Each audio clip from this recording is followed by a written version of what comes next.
Yo, picture this. It's a sweltering August night back in 2018 in this unassuming rental house tucked away in Berkeley, Missouri, just a stone's throw from the hum of St. Louis Lambert Airport. Inside, a tight crew of 4 adults and 2 tiny kids, all buzzing with this secretive energy like they're on the cusp of some grand awakening. They load up a van under the cover of darkness, whispering about shedding their old lives for something bigger, something cosmic. Then, poof, gone. No goodbyes, no traces, just echoes in an empty house. For 7 grueling years, their families cling to fading hope, piecing together whispers of an online shadow world that pulled them under. But in 2025, a dusty old smartphone forgotten in an evidence locker lights up with a single overlooked photo, and bam, the veil tears open. Rescues, reckonings, a cult's empire crumbles. This ain't just a disappearance. It's the story of the Berkeley shadows, how the internet's darkest corners finally got dragged into the light. And trust me, by the end, you'll see why some truths take years to breathe. All right, before we plunge into the heart of this one, the raw ache, the endless nights, the twist that flips it all, drop a quick comment below. Where y'all watching from tonight? That bustling NYC subway, a chill LA rooftop, or maybe right here in the Midwest feeling this one extra close? Let me know, because stories like these, they hit different depending on your corner of the world. And if you're vibing with these deep dives into cold cases that finally crack where justice sneaks up like it was waiting all along, do me a solid smash that subscribe button, hit the bell for notifications.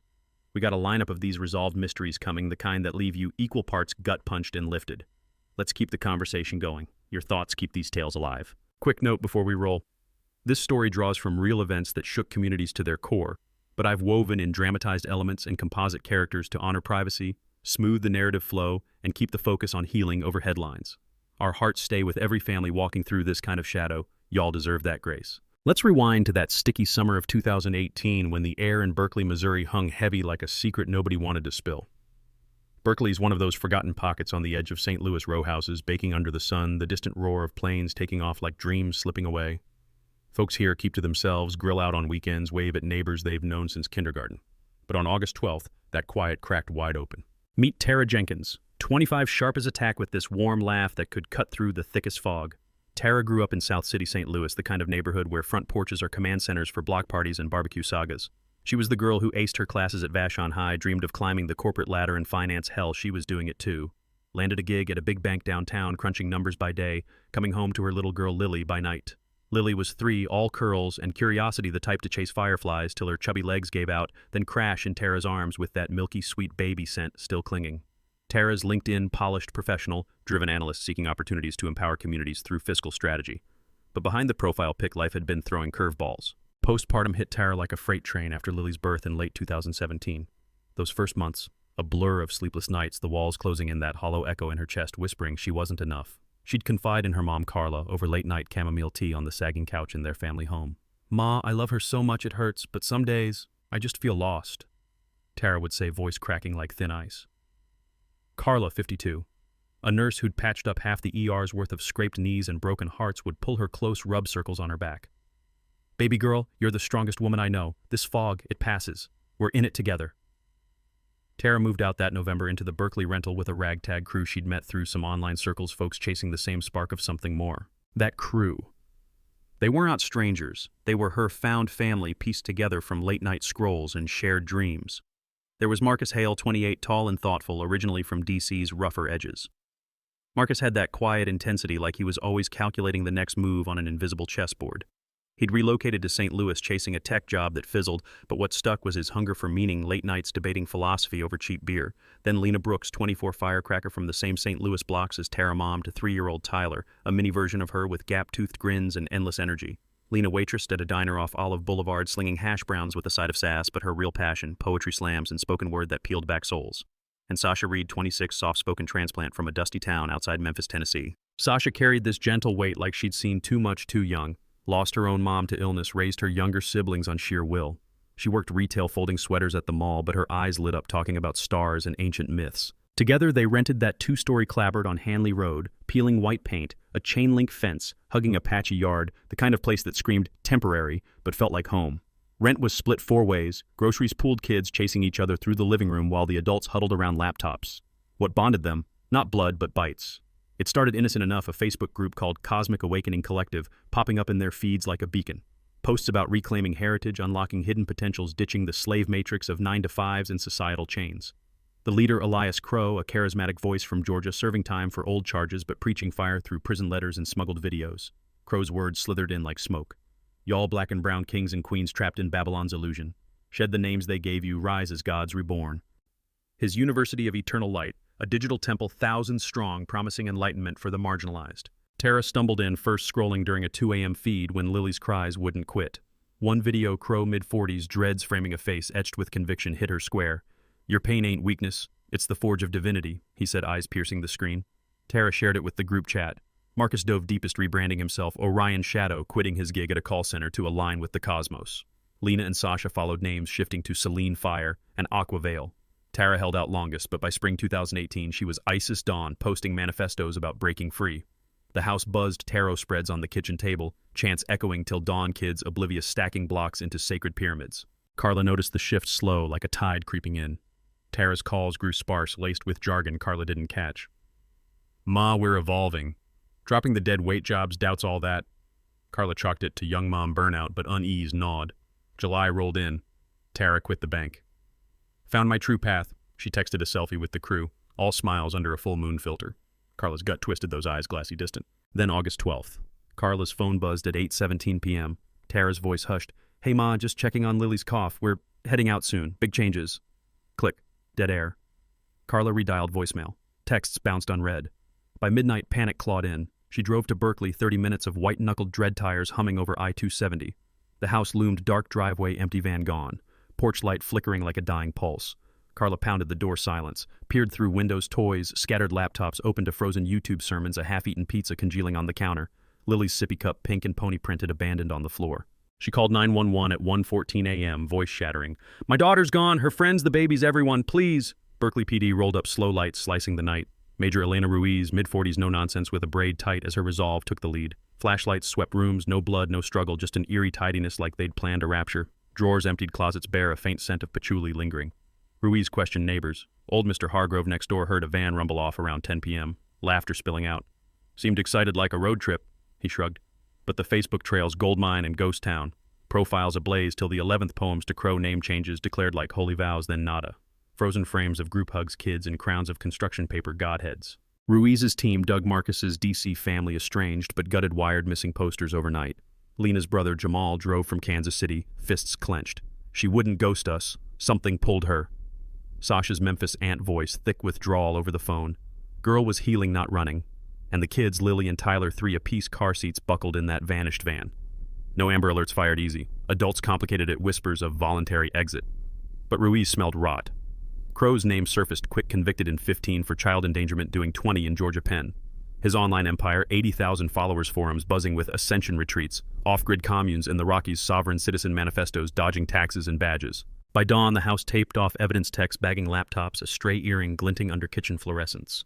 Carla sat on the curb, Lily's stuffed giraffe clutched like a lifeline, tears carving tracks down her face. She was my baby. Overwhelmed, yeah, but she loved us. This ain't her. Ruiz knelt, hand on shoulder. We're not stopping Ms. Jenkins. Whatever shadow took him, we'll chase it down. Flyers blanketed Berkeley by noon, smiling faces. Missing the Berkeley shadows pinned to lampposts stuffed under wipers. News vans rolled in, St. Louis Post-Dispatch splashing headlines. Cult whispers in suburb vanishing. Carla faced cameras, voice steel. Tara, Lily, come home. We got you. The impact rippled raw. Carla's ER shifts blurred stitching wounds while her own bled.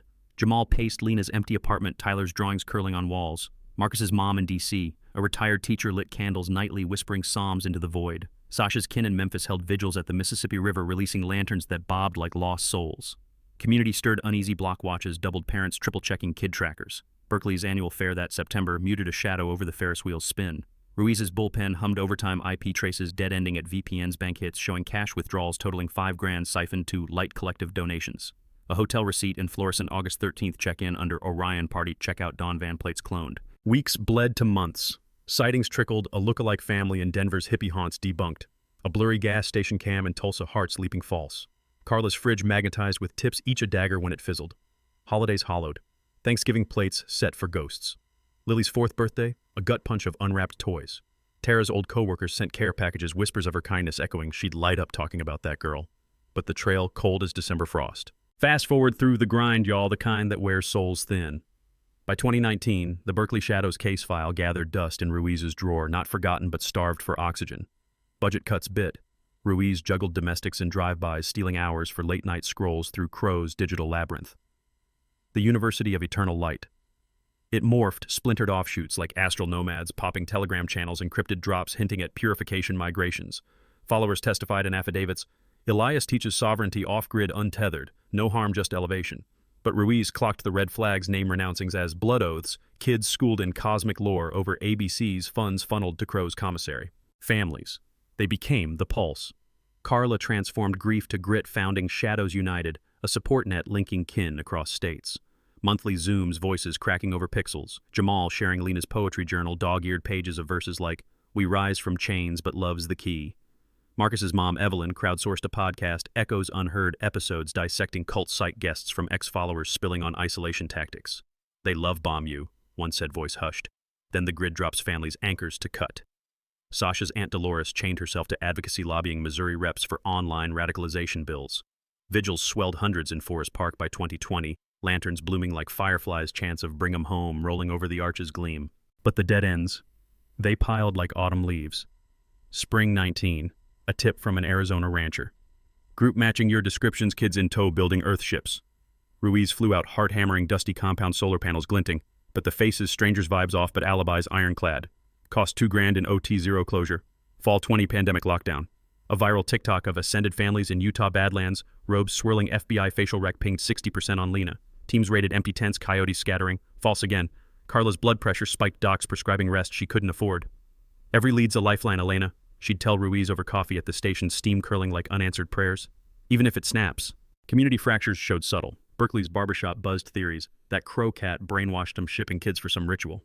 Church ladies baked casseroles for Carla, but side eyes lingered. Should have seen the signs sooner. A 2021 Forum League ex-member, Fallen Star 88, dropping cords for a New Dawn camp in Idaho Panhandle. Ruiz coordinated with feds, choppers thumping over pines, abandoned yurts, fire pits, cold, a child's drawing of stars and chains fluttering in wind. Near miss crushed Sasha's scarf, monogrammed, tangled in brush. DNA contaminant inconclusive. Evelyn collapsed in the motel lot, sobs echoing off yellow tape. 700 days and they're slipping further. Tension coiled tighter with each eclipse, Crow's portals followers claimed when veils thinned. 2022 brought cyber sleuths, private eyes hired by families scraping dark web for van plates. One-hit cloned tags traced to a chop shop in Reno, but the trail vaporized. Carla's house a shrine. Lily's height marks on doorframes frozen at 3'2". Tara's finance textbooks stacked like sentinels. Holidays morphed to memorials, Christmas 22, a tree strung with their photos, lights twinkling on frozen smiles. Jamal inked Tyler's name on his arm, a compass rose blooming from waves. "Direction home," he explained, voice gravel. Dolores's river releases grew now, with boats carved like vans set adrift with please scrawled on hulls. Investigators evolved too. Ruiz Gray, threading her braid, partnered with a Fed task force on digital cults.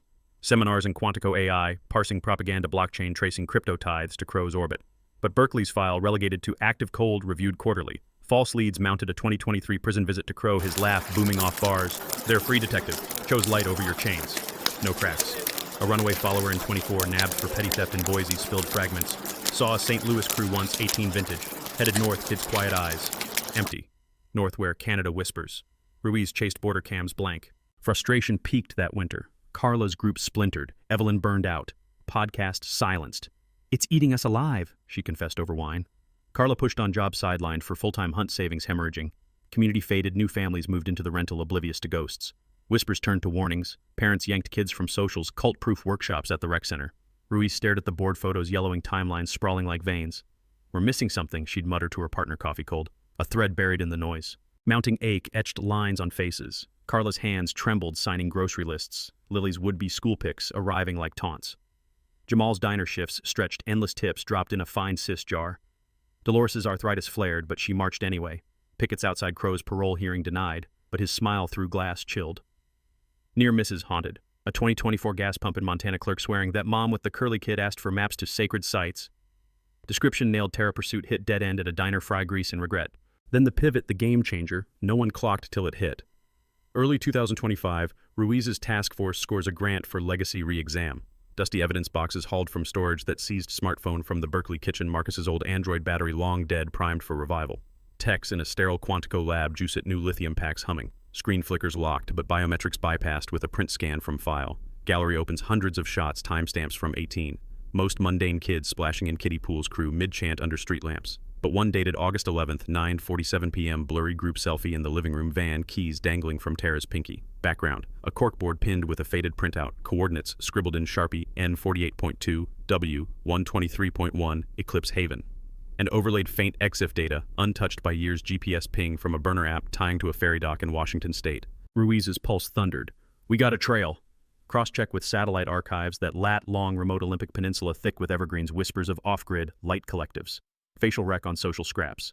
A 2024 post from an Astral Nomad account obscured faces at a solstice fire, 80% match on Sasha's profile. The thread pulled taut. "All right, y'all, we're at the edge of the cliff now, 2025, 7 years deep into the void where the Berkeley shadows vanished. That dusty smartphone, Marcus's old Android cracked screen, and all sitting in a Quantico lab like a time capsule, just flipped this case wide open. Major Elena Ruiz is staring at that blurry selfie time-stamped August 11th, 2018, Tara's pinky hooked around van keys, and in the background that corkboard with coordinates scrawled bold N48.2, W 123.1 somewhere on Washington's Olympic Peninsula. The EXIF data's a ghost whispering truth pinging a ferry dock near Port Angeles. Ruiz ain't sleeping tonight. She's on the horn with the feds, voice steady but heart hammering like a jackhammer. We're not chasing shadows no more. This is it. The task force moves fast. FBI state troopers, even Canadian Mounties looped in, cause those co-wards flirt close to the border. Satellite archives get dusted off, pulling grainy overheads from 18 to 25. They're nestled in the peninsula's emerald folds where Douglas firs choke out the sun, a cluster of ramshackle cabins, solar panels glinting like winks. No permits, no tax records, just whispers of light collectives from ex-followers who'd spilled in Boise dives. Ruiz's gut screams, this is Eclipse Haven, Elias Crow's off-grid utopia, where his followers shed Babylon for dirt floors and cosmic chants. February 25, boots hit the ground. Choppers buzz low over the peninsula fog, curling like spirits off the Strait of Juan de Fuca. Ruiz rides point wind, biting her face badge heavy in her coat. The raid's surgical dawn breaks mist, cloaking the team as they creep through pines. The compound's a ghost town at first glance, lean-tos patched with tarps, a fire pit smoldering hand-painted signs preaching eternal light. Then movement figures scattering like roaches. Voices shout, "Ascension's now, but the net's tight." Agents fan out body cams, rolling Ruiz's pulse a metronome. Inside the main cabin, it's like stepping into a fever dream. Walls plastered with star charts, Crow's prison letters framed like scripture. A dozen followers, gaunt eyes wide, huddle, some clutching kids, others brandishing makeshift spears. Tara's their hair-matted Isis Dawn scrawled on a name tag pinned to her jacket. Marcus, Lena, Sasha, unshaven, draped in mismatched robes, kids clinging to their legs. Lily, now 10, all knees and elbows, and Tyler, lanky eyes like saucers clutching a wooden scepter. No fight in them, just fear like they're waking from a long trance. Ruiz Neal's voice soft but firm. "Tara, it's over. You're safe. Lily's safe. Let's go home." Tara blinks, tears cutting through grime. "Home," she whispers like the word's foreign. The sweep nets, 16 adults, 5 kids, all malnourished but alive. No shots fired, but the air's thick with dread. Crow's lieutenants, 2 ex-cons running the camp, spill under pressure. The Berkeley crew rolled in August 18, van-packed hearts sold on Crow's promise of a new Eden. They'd burned IDs, swore off grids, lived on scavenged crops, and light tithes wired to Crow's prison accounts. Kids were star pupils schooled in myths over math, raised to see families as chains to Babylon. Tara's journal, seized in the raid rips guts, "Lily's my son, but I'm lost in the cosmos." Elias says pain's the path. I believe him, don't I? Back in St. Louis, the news hits like lightning. Carla's at the precinct when Ruiz calls 6:47 a.m., February 12th. "We got him, Carla. Alive." Carla collapses, sobs racking her frame. Lily's giraffe still clutched after 7 years. Jamal's there in an hour, tires screeching, his Tyler tattoo burning under his sleeve. Evelyn flies in from D.C. Dolores from Memphis, their reunion, a tangle of tears in a precinct bullpen that's seen too much grief.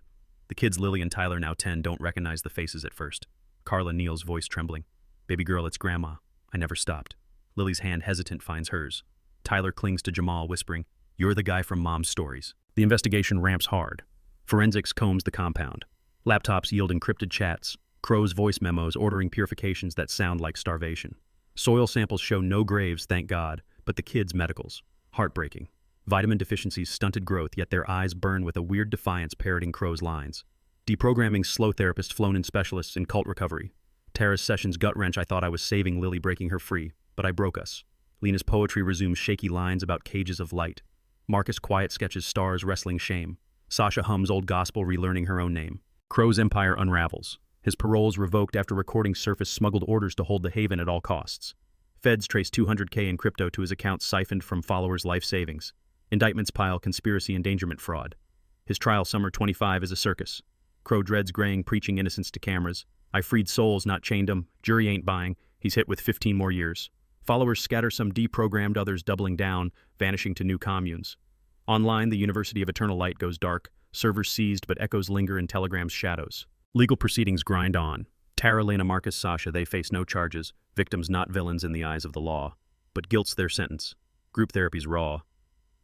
Carla sits in, sometimes holding Tara's hand as she sobs, "I left you for a lie."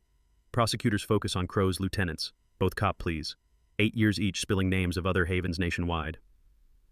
Missouri passes the Shadows Act mandating social media monitoring for cult recruitment. Carla testifying tearfully. No mama should lose her baby to a screen. The truth. It's ugly but freeing.